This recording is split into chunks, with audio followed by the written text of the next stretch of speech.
Very good morning to you all. आज हम लोग बात करने वाले हैं एक बहुत ख़ास तरह के फूलों के बारे में। देखिए इस तरह का दिखता है, ये देख पा रहे हैं आप। सिंगल पीस की अगर बात की जाए तो बड़े खूबसूरत फूल ऐसे दिखते हैं। ये बोर्ड पर भी आप इसको देख पा रहे हैं। ये हमारे किचन में गरम मसालों के तौर पर इस्तेमाल होता है और इसे हम लोग कहते हैं चक्र फूल। आम ज़बान में ये बादियान के फूल भी कहलाते हैं और यूनानी किताबों में इसको बादियान खताई लिखा जाता है। देखिए जो बादियान है वो सौंफ को कहते हैं पर्शियन में। इसकी खुशबू सौंफ से मिलती जुलती है, इसलिए इसे बादियान खताई कहते हैं। दोनों के पौधे बिल्कुल अलग हैं, दोनों के बीज की शक्ल बिल्कुल अलग है। स्टार जैसी दिखती मिलेगी, तारे जैसी दिखती है, इसलिए इंग्लिश में इसे स्टार एनिस कहते हैं और कुछ लोग इसे स्टार एनी भी प्रोनाउंस करते हैं। साइंटिफिक भाषा में इसका नाम एलिसियम वेरम है। जैसा मैंने आपको बताया, गरम मसाले के तौर पर इस्तेमाल होता है, यानी हमारा जो भोजन है उनको बेहतर बनाने के लिए इसका इस्तेमाल होता है। वेजिटेरियन और नॉन वेजिटेरियन दोनों तरह के खानों में इस्तेमाल होता है। बिरयानी ख़ास तौर पर इसमें बिरयानी में इसका इस्तेमाल होता है और बिरयानी को ये बड़ा लजीज बनाता है। लेकिन ये सिर्फ खानों को बेहतर बनाने के काम में नहीं आता है, इसके अंदर बहुत सी मेडिसिनल प्रॉपर्टीज़ है।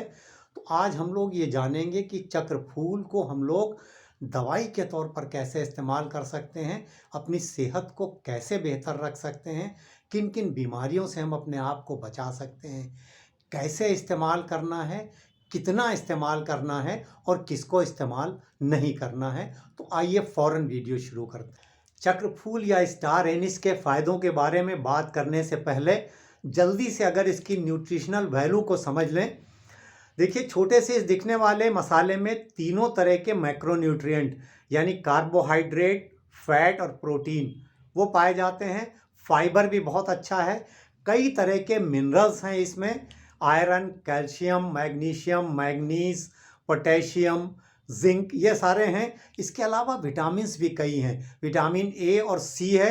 बी कॉम्प्लेक्स ग्रुप के कई विटामिन हैं, B1 है, B2, B3, B6 और B9। कई तरह के प्लांट कंपाउंड हैं, पॉलीफेनॉल्स हैं, फ्लेवोनॉइड्स हैं, टैनिन्स हैं। तो ये सब एंटीऑक्सीडेंट के तौर पर काम करते हैं। ख़ास तौर पर इन दो केमिकल कंपाउंड का जिक्र होगा जिसे हम एनीथॉल कहते हैं और शिकमिक एसिड कहते हैं। बहुत सारी खूबियाँ चक्रफूल की इन दो कंपाउंड की वजह से आती है। इसके तासीर या मिजाज की अगर बात की जाए तो इसका मिजाज गर्म और खुश्क है, ये हॉट है और ड्राई है। सबसे पहले अगर फ़ायदे की बात की जाए तो यूनानी किताबों में इसे मुक़व्वी मेदा, हाजिम और कासिर रिया कहा गया है। यानी ये कार्मिनेटिव इसके अंदर प्रॉपर्टी है, गैस को निकालता है। हाजिम है, खाने को डाइजेस्ट करता है। मुक़व्वी मेदा है, आपके स्टमक को ताकत देता है। साथ ही साथ ये भूख बढ़ाता है। तो अगर आपका डाइजेशन बेहतर नहीं है, आपको भूख कम लग रही है, खाने के बाद आपका पेट बहुत फूलता है, बहुत गैस बनती है, बहुत डकार आती है, तो उस गैस को निकालने में मदद करेगा, डाइजेशन को बेहतर करेगा, कॉन्स्टिपेशन से बचाएगा। तो डाइजेशन के लिए बहुत अच्छा है और शायद इसीलिए हमारे जो पूर्वज थे उन्होंने इसको मसाले के तौर पर खाने में शामिल किया। कैसे इसका इस्तेमाल कर सकते हैं डाइजेशन को बेहतर करने के लिए? देखिए एक तो हम स्टार एनिस को पूरा 2 या 3 स्टार एनिस को 1 कप पानी में बॉयल कर लें और 5 मिनट जब बॉयल हो जाए चाय की तरह तो उसको छान के हम खाना खाने के आधे घंटे के बाद इसका इस्तेमाल कर सकते हैं। तो हम इसका पीस के पाउडर भी बना सकते हैं। पाउडर बनाने से पहले, पीसने से पहले इसको थोड़ा सा ड्राई रोस्ट कर लेना, यानी हल्का सा भून लेना बेहतर होता है। तो हल्का सा भून करके इसका पाउडर बना लें। वो पाउडर हम एक एयर टाइट कंटेनर में रख लें। 1/4 टीस्पून ये पाउडर 1 कप पानी में बॉयल कर लें चाय की तरह, और जब वो बॉयल हो जाए तो उसको छान लें और उसको हम खाना खाने के आधे घंटे 40 मिनट के बाद चाय की तरह पी सकते हैं। तो ये हमारे डाइजेशन को बेहतर करने के लिए बहुत फ़ायदेमंद साबित हो सकता है।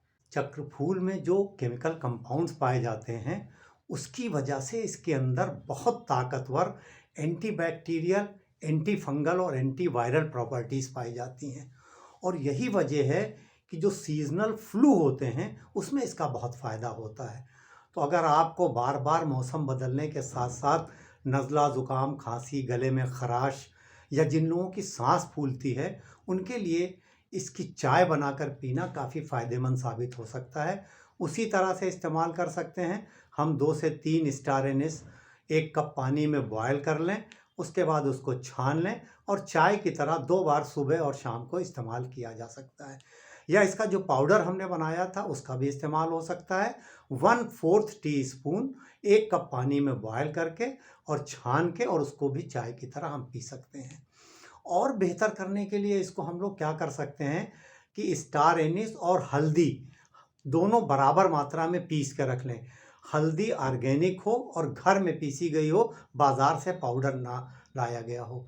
तो जब हम उसको पीस कर रख लेते हैं, इसी तरह से उसकी चाय बना के पीते हैं, तो ये फ्लू वाली जो परेशानियां हैं इससे भी हम बचते हैं और ओवरऑल हमारी हेल्थ बहुत बेहतर होती है, इम्यूनिटी बेहतर होती है, शरीर में एक नई ताजगी आती है, एंटी एजिंग इफेक्ट आता है, हमारी स्किन बेहतर होती है।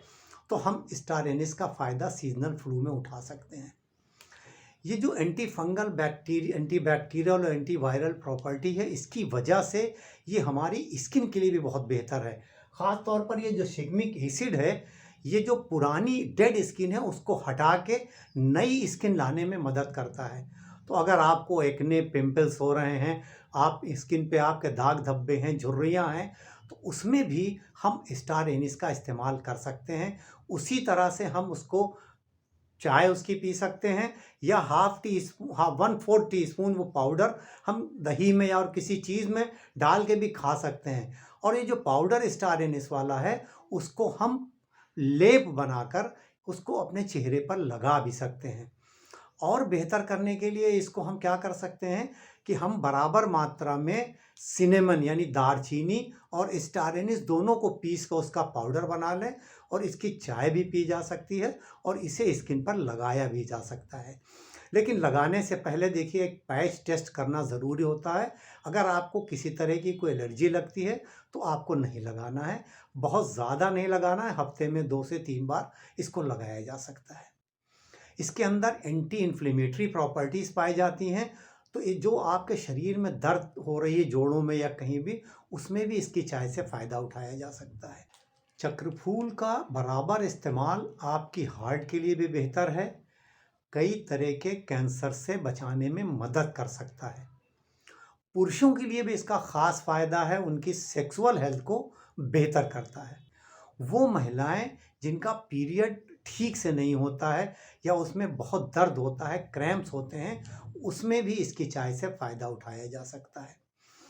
आपको अगर दिमाग आपका जो है वो टेंशन में रहता है, डिप्रेशन है, आपका ख्याल इधर उधर के आते रहते हैं, ठीक से नींद नहीं आती है, तो उसमें स्टार एनिस काफ़ी फ़ायदेमंद साबित होता है। ब्रेन की फंक्शन को बेहतर करता है, हार्मोनल बैलेंस को अच्छा करता है, नींद लाने में मदद करता है। तो रात में खाना खाने के 1 घंटे बाद और सोने से 1 घंटा पहले हम इसकी चाय अगर पीते हैं तो ये बेहतर नींद लाने में मदद करती है, दांतों के दर्द में फ़ायदा करती है, मुंह की बदबू को दूर करती है। स्टार एनिस की चाय से हम कुल्ली कर सकते हैं। अगर मुंह से बहुत बदबू आती है तो खाना खाने के बाद 1 टुकड़ा स्टार एनिस का छोटा सा हम रख के मुंह में चूस सकते हैं, तो उससे भी इसका बड़ा फ़ायदा होता है। तो ये किचन में बहुत आम सा मसाला हमारे शरीर के लिए बहुत फ़ायदेमंद है। हम इसका पाउडर बना के रख लें और सिर्फ 1 चुटकी से 2 चुटकी पाउडर जब हम अपनी नॉर्मल चाय पीते हैं उसमें डाल लें और इसको चाय के साथ हम बराबर इस्तेमाल कर सकते हैं। एक बार में हम 1 महीना 1.5 महीना इस्तेमाल करें, फिर कुछ दिन गैप कर दें, फिर इस्तेमाल करें। अगर हम जो लिमिटेड क्वांटिटी में है उसमें इस्तेमाल करते हैं तो ये हमें किसी तरह का नुकसान नहीं करता है, काफ़ी चीज़ों में फ़ायदा करता है, किसी तरह की इसकी आदत नहीं पड़ती है। तो हम इस स्टार एनिस के इस्तेमाल से ओवरऑल अपनी हेल्थ को बेहतर रख सकते हैं। किसको नहीं इस्तेमाल करना है? अच्छा, एंटी डायबिटिक प्रॉपर्टी भी इसके अंदर है, वेट घटाने में भी मदद करती है, ये रह गया था। किसको नहीं इस्तेमाल करना है? देखिए सारे लोगों के लिए सेफ़ है, बहुत ज़्यादा मात्रा में इस्तेमाल नहीं करना है, ऐसे लोग जिनको कहीं से ब्लीडिंग हो रही है, ब्लीडिंग टेंडेंसी है, कोई ऐसी बीमारी है जहाँ से खून बहने की टेंडेंसी है, उनको नहीं इस्तेमाल करना है। वो महिलाएं जिनका पीरियड ज़्यादा होता है उनको नहीं इस्तेमाल करना है। जो प्रेग्नेंट महिलाएं हैं उनको नहीं इस्तेमाल करना है। बाकी सारे लोग इस्तेमाल कर सकते हैं। शर्त वही है कि लिमिटेड क्वांटिटी में इस्तेमाल करना है। किसी चीज़ की भी ज़्यादती बेहतर नहीं होती है। तो आप इस स्टार एनिस का इस्तेमाल करके अपनी सेहत को बेहतर रखिए और अपने एक्सपीरियंस हमारे साथ ज़रूर शेयर करिए। आज के इस वीडियो में बस इतना ही। अगर वीडियो पसंद आया तो एक लाइक ज़रूर करिए और शेयर करिए अपने तमाम दोस्तों, रिश्तेदारों और चाहने वालों के साथ, जिससे उनको भी इस मसाले के बारे में मालूम हो सके और वो भी इस चक्रफूल का इस्तेमाल करके इसका फ़ायदा उठाकर अपनी सेहत को बेहतर रख सकें। अब इजाज़त, इस उम्मीद के साथ कि इंशाअल्लाह जल्द मुलाकात होगी किसी नए टॉपिक के साथ। तब तक के लिए हंसते रहिए, मुस्कुराते रहिए, खुश रहिए, एक्टिव रहिए और एक दूसरे के लिए दुआ ज़रूर करते रहिए और मुझे भी अपनी दुआओं में ज़रूर याद रखिए।